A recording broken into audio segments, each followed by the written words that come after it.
It's a Sig box, but something a little bit different. We've got the 1911X in 45 ACP and the Circle Dot Romeo X enclosed micro dot on top of it. Tabletop review and field strip coming up next on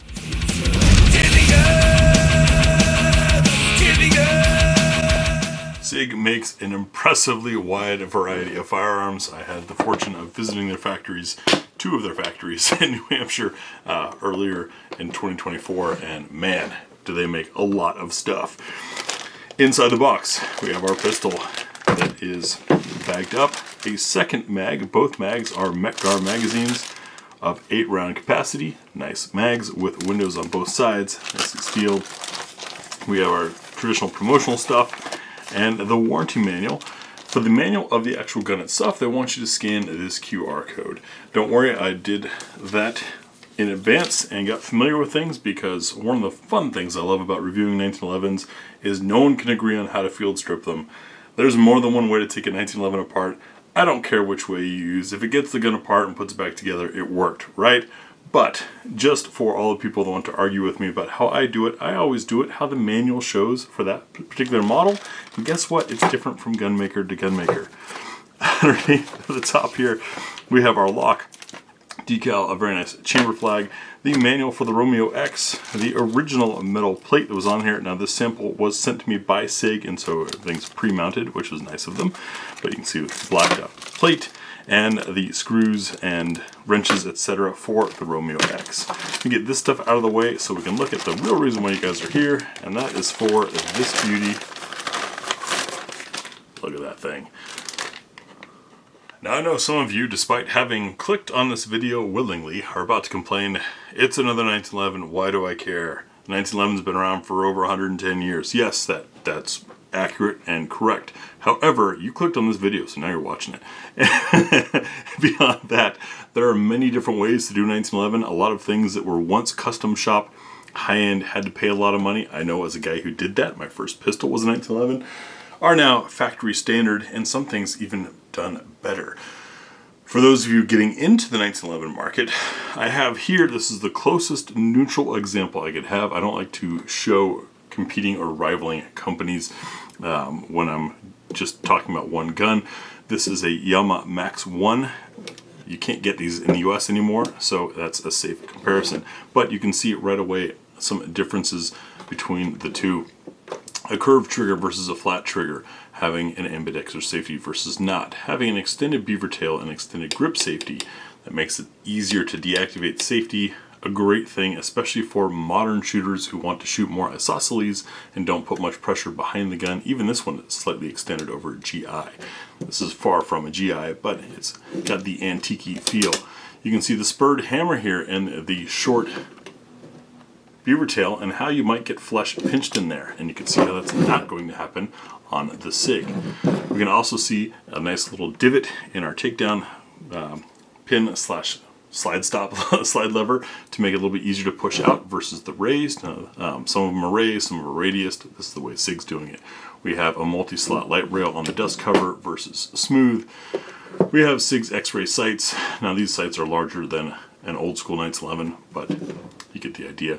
We also have a little bit more flaring to the ejection port to help ensure reliability, especially important when you have an optic on there which may deflect brass depending on the load you're using, your grip, and how you handle recoil.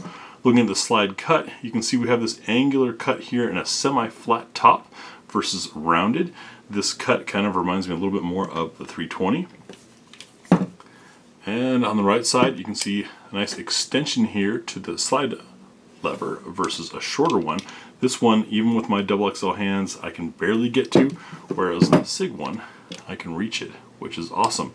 You also notice the divot in these grips. Now, grips are one of the easiest things to change on a 1911, but I can get to the mag release without struggle, which is great. We have some excellent check ring on the front and back strap, and we have a mag well versus not on a more traditional model. Now, personally, I think these grips are better looking. I think that logo is the way to go, and then maybe Sig should change the logo to that, but I'm still waiting for a response from the CEO on that idea. Let me get the Max out of the way, and let's focus on the 1911X and look at its features a little bit more up close. Now, first things first, of course, we're making sure that the firearm is clear. Safety off to bring the slide back. We can see we got nothing there. I'm going to lock the slide back and we'll see if we get magazine release or ejection, because I already saw it. This thing really kicks them out. I mean, you shouldn't have any issue. 2 8-round MacArm magazines included. MacArm magazines are generally considered to be the best. 1911s, however, are one place where it seems to depend on the gun. I have a variety of these, and if I can dig them all out, I will bring them to the range session for the multi-mag test to go over different makes and models and show you that the magazine can make the difference on a 1911, more so it seems than with other guns. However, that could also be that there are just so many makers of both magazines and pistols for this 110-year-old platform. So we've got that out of the way. I'm going to drop the slide somewhat softly. You may have also noticed a major departure is the use of an external extractor, more like a modern striker-fired gun. Traditional 1911s, it's an internal extractor. And this is one of those things that internet forums love to argue about. The reason being, an internal extractor works more like a leaf spring that gets pressed out, and that can lose its springiness. It has to be quote-unquote tuned. That's what some people believe in for it to operate correctly. Whereas these external extractors have a pivot point and a little spring at the back end here to counter the pressure. So there's less stress on an external extractor, thereby letting it be more reliable longer in theory. I have yet to break or see an internal extractor wear out, even on a gun. 1911 of mine, my first pistol ever, has over 5,000 rounds through it, and it's still running the same extractor that came with the gun. However, your mileage may vary, may be different depending on how you treat your firearms. So we've shown clear. The magazine ejection will come up front. You can see that this is a bushing barrel system. We do have a little bit of crowning on the barrel, and we can see by bringing the slide back to the rear that it is not a full-length guide rod, it's a shorter guide rod. That's another thing that the internet loves to argue about as to whether or not it's better. I have yet to have a malfunction from a GI length or shorter guide rod. However, I can agree that a longer guide rod does give you more weight, non-reciprocating weight in the gun at the front of the gun, and that can help a little bit with recoil control and muzzle flip if your grip doesn't compensate for it. We've got 3 slots of pick rail under the front here, and it's all kept nice and flat to be truly functional, while still having a more traditional GI style trigger guard. If you're wondering why, my guess would be that's because most holsters tend to index somewhere off the trigger guard, and so when you change trigger guards too much, especially on a popular model like a 1911, you start to run into holster issues. Now, this rail might also cause some holster compatibility issues. However, there are lots of holster makers that already have a 5-inch railed 1911 holster, so I'm not too worried about that. Give you a close-up of that extended slide stop release, and you can see what I was talking about there. This little tail that hangs down a little bit farther is just enough to get to it, and this relief cut is just so perfectly placed that hitting magazine release is not too hard for me. For a lot of folks, that's done with a support hand, so you don't have to shift your grip. And same thing with dropping the slide, you're slamming the magazine in from the bottom and rotating your hand up to hit the slide release, and then completing your grip to fire. That's the technique that I was taught and I've used for years. It works well for me. May not be necessary on this one. We'll find out on the range. The front strap there has some nice rich checkering, and we have a good relief here under the trigger guard for ease of use. This mag well is nice in that it doesn't stick out. It's not obnoxious. It's not adding a whole lot to the profile of the gun, but it is certainly there to help feed, as well as you can see there's some beveling inside the magazine well of the stock of the gun as well. If you ever want to get good at reloads, single stack mags, single stack guns not only force you to reload more often, but you're not getting the natural guide of that double stack tapering to single stack inverse mag well shape on the magazine. These are just a flat stick, so you get good at inserting them. We can see the mag well is attached to the mainspring housing. I'm not going to take it off to see what happens when you do, but that may mean that it's an integral part. It seems removable to me. Backstrap and our mainspring housing, nicely textured. You can see the extension there on the grip safety, as well as that high beaver tail. This safety also has a nice shape to it, a little bit of a curve. to rest the thumb on. Again, for those newer to 1911 shooting, generally you want to rest your thumb on there if you can. That opens up more territory here for your support hand, but more importantly, it prevents you from bumping it up under recoil, which can happen to some folks. We have a nice reduced weight hammer without being too crazy. Our slide to frame fit in the back. We've got a little bit of room, enough room to maintain accuracy. Slide to frame up front is very tight. Our barrel lockup is solid, which is most important. See, we have Sig's X-ray sights. These are day-night sights that are great, and the I'm going to see if I can get the camera to focus far. Then can you see? No, can't quite see the circle dot. Well, sorry guys, I'm not a pro cameraman to know the trick to make that work, but it is a nice dot with a circle around it. I prefer that over just a plain old dot. It tends to get my eyes on target quicker. Maybe it's because I'm not a regular dot shooter, so it's something a little more friendly to new dot users. We have an external battery, which is excellent. You don't have to remove the thing, but you can see how low this Romeo X sits, permitting you to still use the irons should you have some type of failure with the optic itself. Buttons on the side for brightness, as well as changing to just the circle or just the dot, or keeping it circle dot, are somewhat shrouded, protected here, with a nice soft touch that gives a definite click so you know when you've hit something. With that out of the way, we'll field strip the 1911X and take a look inside the gun. And it's time for the embittered and angry to vent their frustration with their own lives at me for the way I take apart a 1911. But I'm going to do this the way the Sig manual says, which is to move the slide back about 1/4 inch and then depress the button to be able to rotate our barrel bushing. I always forget which direction it's supposed to go. That lets us bring the recoil assembly out. Interesting, you can see it's color coded. It's got some green on there.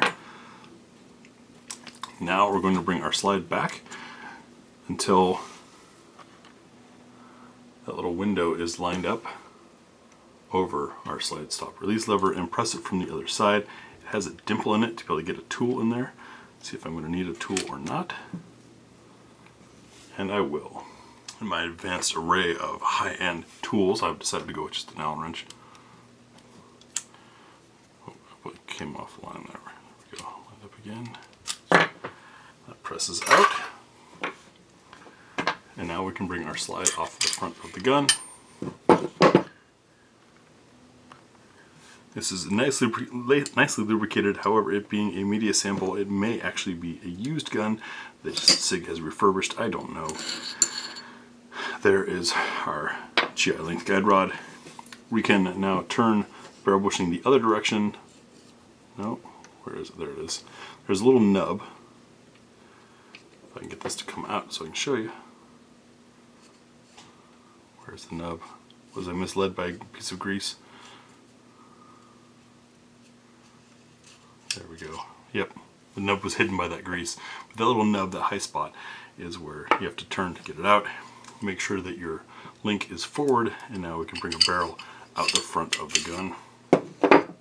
And take a look inside the slide. You can see that this is actually an 80s series, which conventional lore says has a lousy trigger. However, I've felt plenty of guns where I couldn't tell the difference between the 70 and 80, either because the trigger was so nice or because the trigger was so rough.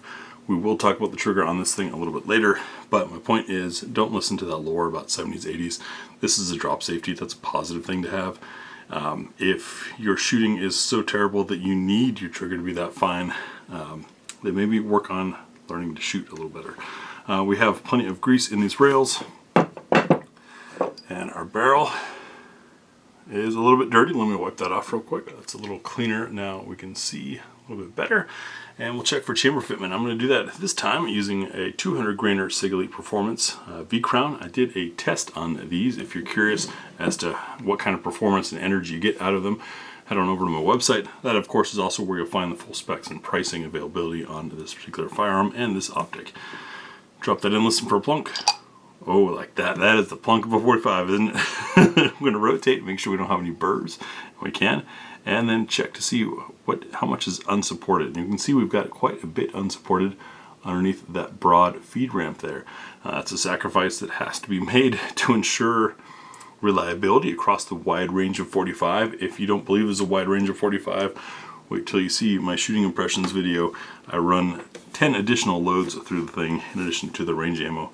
But what that means when you're unsupported there, and that is the thickest part of the case, however, some of us just like to have a fully supported chamber, is should you have an attempt of the brass to rupture, that is going to be where it ruptures, sending all of that force, or some of it anyways, down into the frame of the gun in your hand. This being a steel gun, what would probably happen is it'd probably blow out the magazine, might crack or blow off these grip panels, but other than that, probably going to be okay. 45 is not a super high pressure round. In fact, a lot of people don't realize that 45 ACP was little more than a modernization of 45 Colt. That was Browning's task, was to get the same performance, 230 grain bullet at 850 feet per second that 45 Colt had, and modernize it with smokeless powder in a shorter case so it could be used in the more modern era, and that's how we got 45 ACP. Alright, I will reverse the disassembly to put all of this back together, and as I do that, I'll tell you what will be in the range video. First things first, of course, we're going to put our barrel back in place. Make sure it seats all the way in its home, and then of course we're flopping around, so we'll want to get our barrel bushing on there. In the range video, you'll see my absolute first shots through the gun. No warm-up, no prep, no highlight reels, just real shooting. That's a big principle of my channel. We'll do full magazine plus one, see how these make our mags run, I'm sure excellent. Then I'll run my multi-mag test if I can dig out my other 45 ACP 1911 magazines, see if I can find any that run acceptable or don't run. Now that's a sample size of one and they are older magazines, but at least gives you an idea as to what magazines you may want to stock up on or maybe cautiously avoid. After that, we'll take it to the What's for Dinner table to put 10 additional loads through the gun. That's 10 loads in addition to the range ammunition. We'll take it over to the spinner for sights and trigger control. We'll get to that trigger at the end of this. Then some practical accuracy, which I do as 5 shots from 7 yards. Why? Well, because that's practical in real world and I do it free-handed, and that's where I collect my final thoughts on the gun. Then I'll give you my concluding thoughts, but as always for full specs and information, you're going to want to head on over to my site. That's where I can post all that stuff freely and safely without worrying about any YouTube moderation. Now what am I doing wrong here? This is, you know what, I'm going to have to just do it differently. By differently, what I mean is a method that some of you may applaud and may be using at home is I'm going to go ahead and put the recoil spring in now to keep this guide rod behaving, and might even be able to get away with just compressing and getting all of this together. Now that spring's not happy. No, that's not going to work. Alright, so we're going to want to let the spring go free, but use it to keep the guide rod in place. Ish. Yeah, this can be a struggle bus. It's not something that I practice frequently, and the downfall to having reviewed over 500 handguns is it makes me a master of none. I've experienced a lot of them. We're going to want to make sure that link is lined up through the hole there, and then we can get our pin started. I always go past it and then back out a little bit to turn. Then we bring the slide back so that that lines up, and now we're going to come over and drop down in.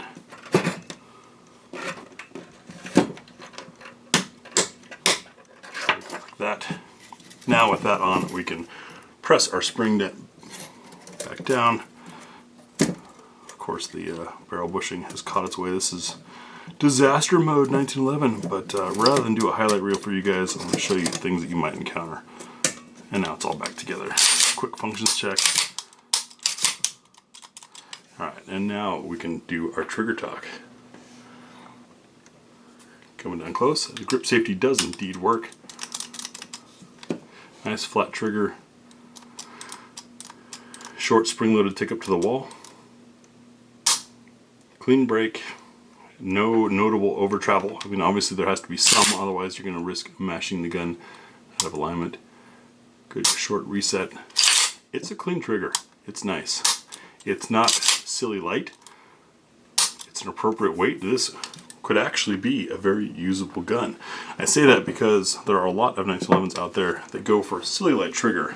And while that is enjoyable and fun to shoot at the range, or great for competition, or helps you compensate for poor grip control or something like that to shoot faster, at the same time it also becomes a liability when it comes to safety.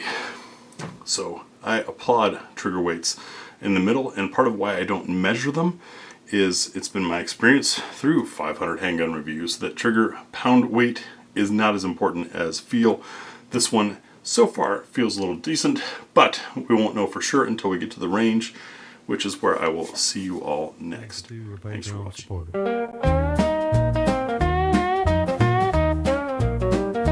GBGuns, and I do 2-level.